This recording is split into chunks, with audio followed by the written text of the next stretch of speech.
Баршаңызға сәлем. Мен бүгін сіздермен үй жағдайындағы ешқандай да дәрісіз, антибиотиксіз баланың қақырығын жібітіп түсіруге және де жөтелін 3 күннің ішінде қойдыруға арналған 4 түрлі әдіспен бөлісемін. Соңына дейін видеоны қарап, менің каналыма тіркелуді ұмытпаңыз.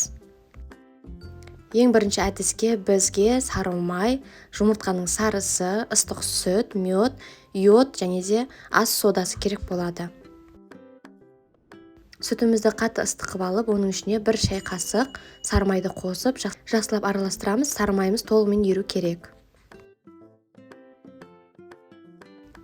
Сары майымыз ерігеннен кейін 1 қасық бал қосамыз, және де одан кейін 1 ас қасық сода қосып, жақсылап араластырамыз. 3-4 тамшы йод қосамыз. Барлығын жақсылап араластырып, соңында жұмыртқаның сарысын қосып, толығымен араластырып, осы жылы күйінде ішіп аламыз. Бұл қоспаны тек қана 1 жастан асқан балаларға ғана ішуге болады, және де ересектерге ішуге болады. Күніне 2 рет 3-4 күн ішу керек. Екінші әдісімізге бізге 2 ақ зат қажет болады, ол жуа пиязымыз және де әсел.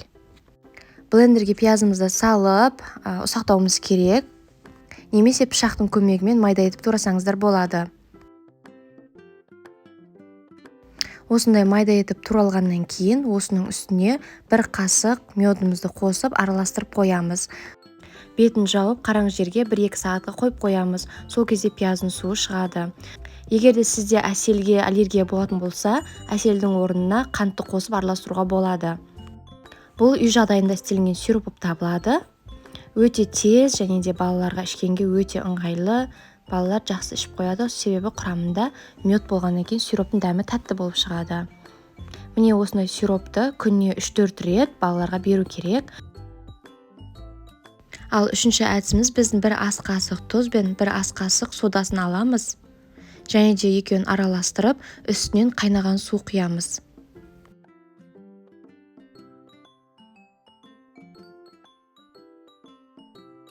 Барлығын жақсылап араластырып, жылы күйінде тамағымызды күніне 3-4 рет шаямыз. Егер де балалардың тамағын шаю керек болса, қолыңызға бинтпен орап, балалардың тамағын осымен сүртсеңіз болады.